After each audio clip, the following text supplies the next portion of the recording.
Docteur Komara, mesdames et messieurs, est avec nous. Avec elle, nous allons parler bien sûr du lavage des mains. Docteur Komara Dali Fanta est hygiéniste, médecin de santé publique, sous-directeur à la direction de l'hygiène publique et de la santé et l'environnement. Matin Bonheur a un invité de poids ce matin afin de vous parler, de prendre des conseils avec elle. Docteur, bonjour. Bonjour Marcelin, vous allez bien? Ça va, merci. En tout cas, merci, malgré vos charges, surtout actuellement, d'avoir accepté d'être sur notre plateau. Est-ce qu'on doit avoir peur? Non, pas du tout. Si on respecte les mesures de prévention édictées par le ministère de la Santé, il n'y a pas de raison à s'effrayer. Et ces mesures sont très claires, spécifiquement concernant le lavage des mains à l'eau et au savon ou l'utilisation du gel hydroalcoolique. Justement, parlons de cette hygiène-là des mains, les mains qui se baladent un peu partout sur le visage, qui côtoient aussi d'autres personnes. Comment on pourrait définir l'hygiène des mains, à proprement dit? Déjà, l'hygiène, c'est l'ensemble des mesures et des pratiques qui permettent d'éviter certaines maladies. Partant de là, l'hygiène des mains, c'est l'ensemble des mesures et des pratiques qui permettent de débarrasser les mains de tout ce qui est souillure, saleté ou microbes. Et vous savez pourquoi on met l'accent sur l'hygiène des mains? Parce que les mains sont un organe de l'organisme humain et ces mains-là sont en interaction avec notre environnement.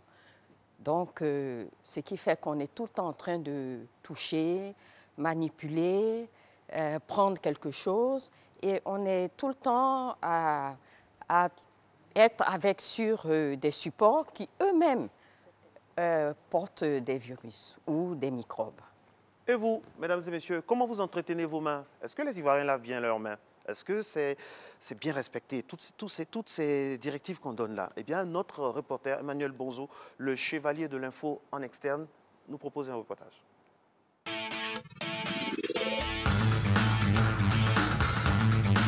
Le matin, quand je finis de prendre mon bain, avant de sortir de la maison, je mets le gel dans ma paume, je fais ce mouvement-là. Ensuite, je nettoie cette face, ensuite cette face, et je refais encore un tour. Voilà. Je vais au travail, arrivé au bureau, vu que j'ai fait la circulation, je fais encore le même geste. En sortant pour ma pause, je refais le même geste. Quand je finis le boulot, que je rentre à la maison, voilà, je me dis que j'ai fini la journée, je prends le savon, je me lave bien les mains en faisant toujours le même geste. J'essuie avec une serviette. Après ça, je remets encore le gel, je fais le même mouvement. Lorsque je me lave les mains, je mets un peu de savon, je mets un peu d'eau et je me frotte les mains à l'intérieur des paumes. Je me taille les ongles régulièrement parce que la saleté peut rester dans les ongles et ça peut vraiment faire des nids pour les microbes. Donc je me taille les mains pour que quand je frotte dans mes ongles, je puisse vraiment laver à l'intérieur de tous mes ongles à l'eau et au savon. Après avoir fini ça, je mets ma main sous le robinet et je me lave pour enlever le savon qui sont entre toutes mes mains, afin que mes mains soient propres. Après ça, je me suis sur une serviette blanche. Pour me laver les mains à la maison, les gestes sont très simples. Il faut simplement se mouiller les mains, d'abord avec de l'eau, ensuite prendre du savon et se frotter les paumes, l'intérieur des paumes, l'intérieur des doigts, mais aussi l'extérieur des mains. On les frotte au moins 30 secondes comme cela. Et quand on est sûr qu'elles sont bien savonneuses, bien mousseuses, on peut les rincer simplement au robinet et puis s'essuyer les mains. Mais il faut le faire à chaque fois que vous touchez un objet que vous pensez être souillé. Alors docteur, on vous a vu suivre cet élément avec beaucoup d'attention. Dites-nous, est-ce que nos intervenants pratiquent les best pratiques? C'est déjà pas mal ce que j'ai vu, mais je pense qu'il y a encore certaines étapes à inculquer aux populations et je pense que c'est pour cela que je suis là sur le plateau. Bien sûr. Nous verrons ensemble les 10 étapes du lavage des mains. Avant d'en arriver là, docteur, c'est vrai, on dit souvent hein, dans la conscience africaine, avant d'attraper un fou, pour pouvoir raser un fou, il faut d'abord l'attraper. Mais nous, on va définir la main. C'est vrai, on parle de lavage des mains, mais c'est quoi la main? Ce sont les parties de la main. Alors, comme je vous ai dit, la main, c'est un organe du corps, bien sûr, qui se trouve à l'extrémité du bras. Nous avons tous une main. Et cette main est en interaction avec notre environnement. Elle a plusieurs parties aussi. C'est ça qui est le problème. Effectivement, elle a plusieurs parties. on peut voir déjà, vu de l'extérieur, on a la paume, on a le dos de la main, on a les doigts, les 5 doigts, et les parties les plus importantes, c'est les espaces interdigitaux, c'est-à-dire les creux entre les doigts. Et vous voyez ces creux-là, c'est là, en général, que les microbes aiment se nicher. Et donc, ces parties-là ont besoin d'être lavées. Et bien sûr, sur les doigts, il y a aussi les ongles. Donc, voilà un peu, vu de l'extérieur, les différentes parties de la main. Alors, pour vous, c'est quoi des mains sales? Des mains sales, ce sont des mains qui ne sont pas nettes déjà, qui portent des saletés, des souillures. Bon, ça peut se voir visiblement, il peut y avoir de la poussière sur les mains ou des taches, ou même une mauvaise odeur qui dégage des mains. On peut dire que les mains ne sont pas propres, mais il y a tout ce monde invisible de microbes aussi qui sont sur les mains. Donc, des mains sales, c'est vraiment le quotidien de... Donc, on a tout le temps les mains sales. Oui, parce qu'il y a un auteur anonyme qui a une citation qui dit « Le propre des mains, c'est d'être toujours sale ». Oui, donc vous comprenez qu'on a tout le temps les mains sales, de par la vie au quotidien. Nous touchons tout, nous manipulons tout, nous prenons tout, et donc on en arrive à se souiller les mains. Ce qui est normal, hein, quand on se réfère à ce que vous avez dit au début, c'est très sollicité, hein, les mains, très sollicité dans la journée. Alors, une des erreurs, quand on discute avec vous, une des erreurs à ne pas faire, c'est de porter très souvent ses mains, ses doigts, sa paume au visage. Ah oui, parce que, vous savez, au niveau du visage, il y a les yeux. On a tendance, à chaque fois, à se toucher les yeux. Le nez, la bouche. Le nez, la bouche. Or, ce sont des parties qui sont... ce sont des muqueuses qui sont au niveau de la bouche ou des narines. Et les muqueuses permettent aux microbes de pénétrer facilement dans l'organisme. D'accord. Alors, docteur, quand peut-on dire que les mains sont propres alors? Parce qu'on vous avait expliqué ici qu'elles sont quasiment sales tout le temps. Mais à quel moment? Quand on les passe sous l'eau seulement? Oui, je pense que dès qu'on a fini de faire un bon lavage des mains, on a les mains propres. Mais une fois qu'on entre en contact avec un objet, une surface, elles peuvent se salir. On va devenir maniaque, hein, cette allure. On imagine la durée de propreté des mains. C'est juste quand on a fini de se laver, ou bien juste après la solution. Quand on a fini de se laver les mains et qu'on n'est pas entré en contact avec une surface, et avec l'air? Avec l'air, pas trop. D'accord. Mais seulement c'est le contact manuel. Mais la vie de la main, justement, docteur, est contact. Et justement, c'est pour cela que je vous disais, le propre des mains, c'est d'être toujours sale. C'est pour ça que régulièrement, il faut se laver les mains. Et l'efficacité des gels d'hydroalcoolique, parce qu'on passe sous l'eau avec le savon, on va y revenir avec la bonne manière pour laver les mains, mais le gel hydroalcoolique comme substitutif. Oui, c'est une solution palliative. Nous recommandons le lavage des mains à l'eau et savon. Maintenant, on peut se trouver dans une situation où il n'y a pas d'eau ou du savon et c'est optionnel, on peut utiliser le gel. Mais le gel a certaines conditions d'utilisation. D'accord. Okay. C'est optionnel, hein, c'est très important. En fait, la règle, ce n'est pas le gel hydroalcoolique. La règle, c'est l'eau et le savon. On ne le dira jamais assez. Alors, maintenant, on va aller, on espère que vous prenez des notes, des blocs-notes. Hein. Docteur, comment laver ses mains en différentes étapes? Les 10 étapes. Les 10 étapes. D'abord, je voudrais revenir sur le fait... Toute la Côte d'Ivoire vous écoute et vous entend. Qu'on ne lave pas bien ses mains. On a l'habitude de faire comme ça. Et vous voyez, en faisant comme ça, on ne lave pas les espaces interdigitaux. Et il y a certaines parties de la main qui ne sont pas lavées.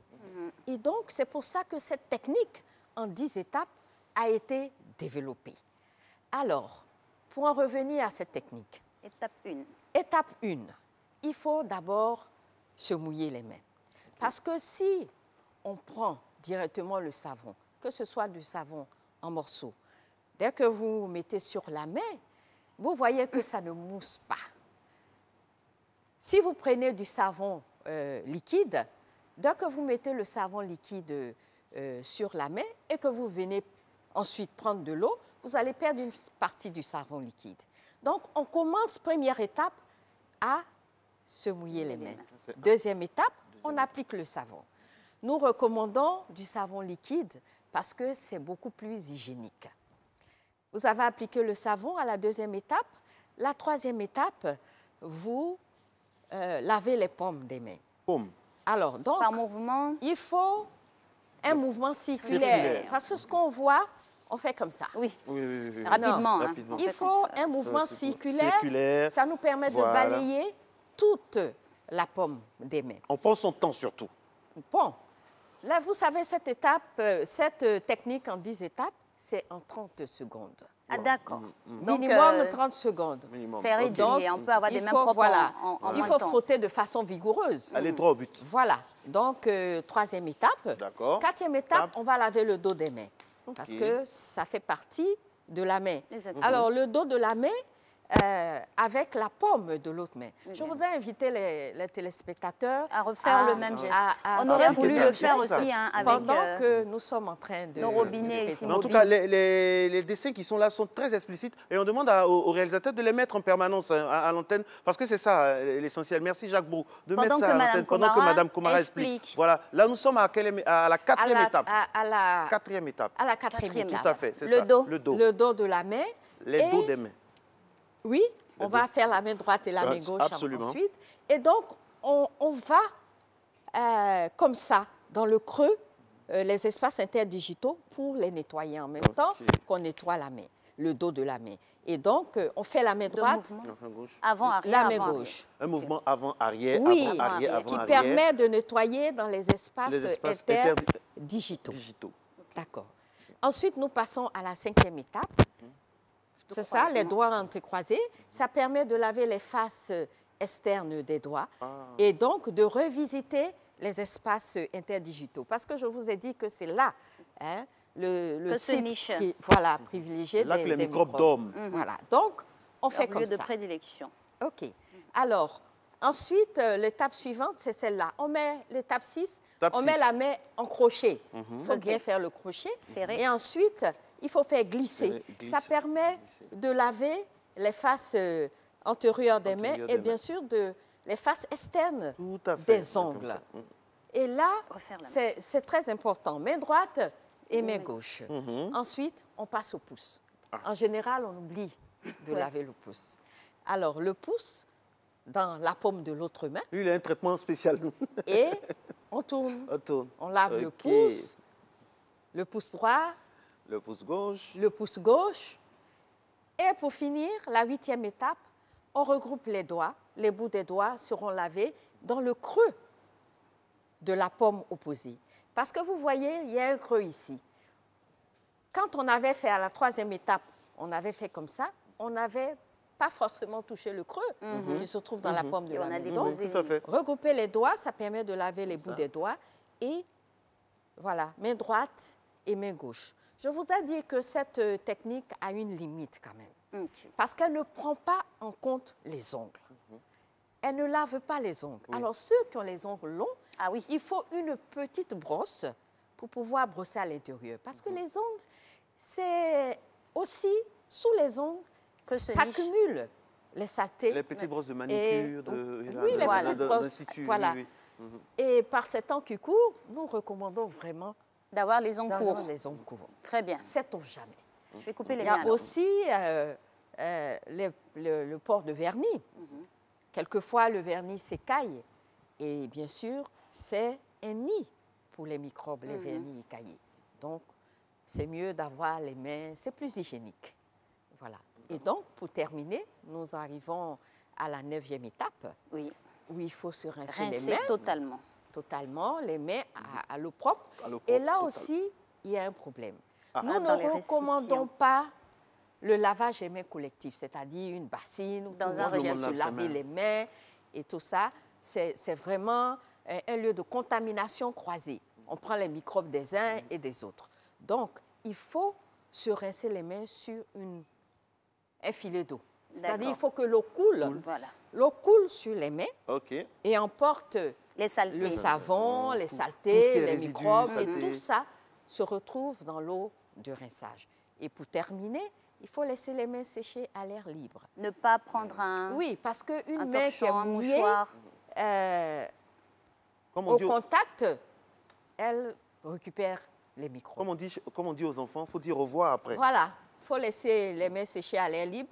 Maintenant, si vous avez un mouchoir en papier, vous pouvez le prendre pour tapoter et éponger les mains. Voilà. Voilà Docteur. un peu la technique. Petit cuit des sèche-mains dans des lieux assez publics.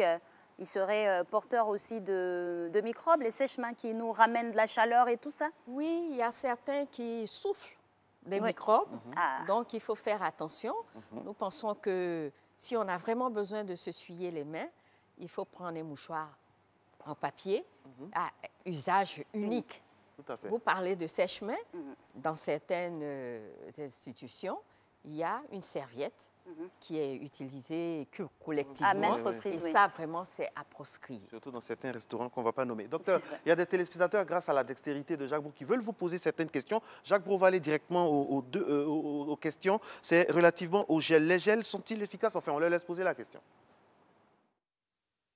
Ma préoccupation, c'est de savoir si les gels hydroalcooliques qu'on utilise quand on n'est pas à la maison, est-ce qu'ils sont vraiment efficaces pour nous protéger, pour protéger nos mains, pour assainir nos mains, etc. Docteur, la question vous est posée. Oui, ces gels-là sont efficaces, mais il y a des conditions d'utilisation. Lesquelles? D'abord, ces gels s'utilisent sur des mains visiblement propres. Ok. D'accord. Donc, ça veut dire que c'est après avoir être passé par l'étape du savon qu'on vient à l'étape du gel, ou bien? Pas forcément. Ok, Je dites-nous vous ai tout. dit tout à l'heure que c'est une solution palliative, Palliatif. Optionnel. optionnelle. Si vous êtes dans un endroit où vous n'avez pas d'eau et de savon, et que vous savez que vous venez d'entrer en contact avec une surface ou un malade ou un contact qui a pu vous souiller les mains, vous pouvez utiliser immédiatement Le gel. le gel. Mais ça s'utilise sur des mains visiblement propres. Propre. D'accord. C'est-à-dire, vous regardez vos mains et vous voyez si elles sont visiblement propres, vous utilisez le gel. Mais quand vous utilisez le gel sur des mains sales, vous allez voir qu'il y a des petits débris noirs qui vont se former Oui. après avoir frotté les mains. Là, la main Ça n'est veut pas dire propre. que les mains n'étaient pas propres. Et ça veut dire que le gel ne peut pas être efficace puisque les microbes se sont cachés dans la saleté et donc le gel n'a pas eu accès aux microbes. Donc, vous n'avez pas désinfecté les mains. Et là, on ne peut pas dire que le gel est efficace. Sinon, le gel en lui-même, qui contient de l'alcool, comme c'est indiqué d'autres constituants, est efficace. Mais, comme je vous disais, il y a des conditions. La deuxième contre-indication de l'utilisation de ce gel, c'est de l'utiliser sur des mains mouillées. Parce que certaines Oui, personnes ont le font, tendance oui. à aller mouiller les mains, ensuite à venir utiliser le gel. Ça ne sert à rien parce que le produit sera dilué au contact de la main mouillée et il ne pourra pas être efficace. Et je reviens sur le fait que même si on a utilisé le gel parce qu'on est dans une situation où on n'a pas accès à l'eau et au savon, Il faut il faut privilégier. rapidement trouver un point d'eau et du savon pour se laver les mains. Docteur, on a un autre intervenant qui a une préoccupation. Là, voilà. J'aimerais savoir quelles sont les maladies qu'on peut contracter si les mains sont sales, les mains ne sont pas bien lavées. Quelles sont les maladies, quelles sont les bactéries qu'on peut contracter à travers tout ça? Très bien. Alors, les mains sales. Il y a plusieurs maladies qui sont liées aux mains sales. On les appelle les maladies manuportées, portées par la main. Et encore, maladies dites des mains sales. Et il y a plusieurs maladies. Là, en ce moment, avec l'actualité, On a le on Covid. parle de la COVID-19, la maladie à coronavirus. C'est une maladie manuportée. Récemment, on a parlé de la maladie à virus Ebola. Ebola. Bon, il y a toutes ces maladies aussi qu'on voit, telles que le choléra. Dans un passé récent, il y a eu plusieurs épidémies de choléra en Côte d'Ivoire. Je pense que la dernière date de 2015. Et il y a tout ce qui est fièvre typhoïde, toutes les maladies diarrhéiques, la grippe, la conjonctivite. Vous voyez, la conjonctivite, c'est une maladie des mains sales. Parce que on a tendance à se toucher les yeux après avoir été en contact avec quelqu'un qui a une conjonctivite. Certaines personnes disent, ah, ne me regarde pas, comme tu as Apollo, communément appelé, tu vas me contaminer. Mais le microbe ne saute pas d'un œil à l'autre. Ce sont les mains qui transmettent cette maladie. Celui qui est porteur de cette maladie, il a forcément tripoté ses yeux. Et quand il vous voit, quand il vous tend la main, quand vous récupérez ces microbes, après une poignée de main, que vous frottez les mains, vous vous contaminez. Merci infiniment à vous, docteur Komara Dali Fonta. Je rappelle que vous êtes hygiéniste, médecin de la santé publique. Merci infiniment pour tous ces conseils. J'imagine toutes les prises de notes chez vous à domicile. Rediffusion de cette émission en ce moment même, dans l'après-midi. En tout cas, merci d'être là et d'être resté aussi le matin. Matin Bonheur se poursuit demain, vendredi. Ce sera le finish. On ne le dira jamais assez. Responsabilité, précaution avec les numéros d'usage 143, 101 des numéros verts. Et puis, on espère que le Covid-19 n'ébranlera pas la Côte d'Ivoire. Force à nous. Bonne journée.